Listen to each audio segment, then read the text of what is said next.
Ladies and gentlemen, once again, even though I'm known for the intros, I just found out that John Collins has been suspended 25 games by the NBA for the use of the anti-drug policy. This is the same issue that DeAndre Ayton is going through his 25-game suspension. And what I'm asking myself is, why aren't these players doing a better job of informing themselves on the use of the drug policy? It's getting these guys suspended, and they're missing a lot of time. And this puts a detriment to the team that they play for. The Phoenix Suns are improved this year. They've shown very good improvement. You don't think that DeAndre Ayton makes them even a better team because you have a guy who can rebound, block shots, and is an athletic player? They could use DeAndre Ayton right now, even though the Suns have played very well so far. And then you have the Atlanta Hawks, who are probably going to be a playoff team this year. Now you lose John Collins for 25 games.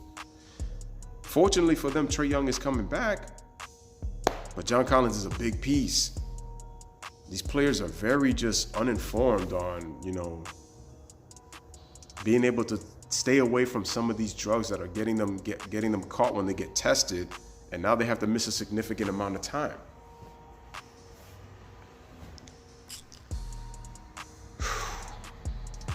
This is why they're going to get judged more critically as their careers go on, especially when it comes to strength and conditioning. They're like, well, that person looks real strong. Are they using any type of performance enhancement drugs? See, that's what's going to be the narrative now.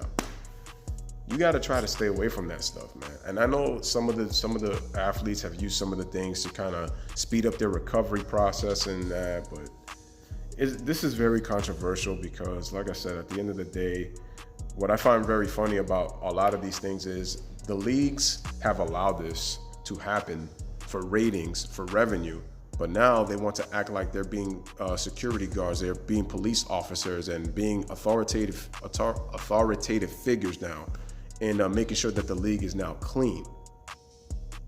When in a certain era, this was being allowed, and it was kept under wraps. It was kept under wraps. So that's why I kind of laugh with some of these like organizations and stuff like that when players retire and they're like, well, they can't come back unless they apologize for what they did. I'm like, y'all didn't have a problem when they were producing for your organization. You didn't have a problem when they were putting asses in seats. Now it's a problem because they're no longer in the league and because they got caught. Now all of a sudden it's not your problem. It's part of your problem because you knew about it. You're just pretending like you don't know, but you knew about it.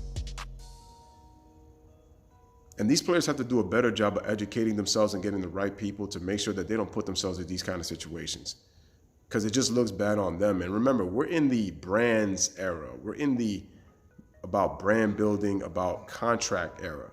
This isn't about getting better as a basketball player. We're so inflated with stats that we're just doing anything to make sure that our brand is big, and we're making sure that our pockets are filled.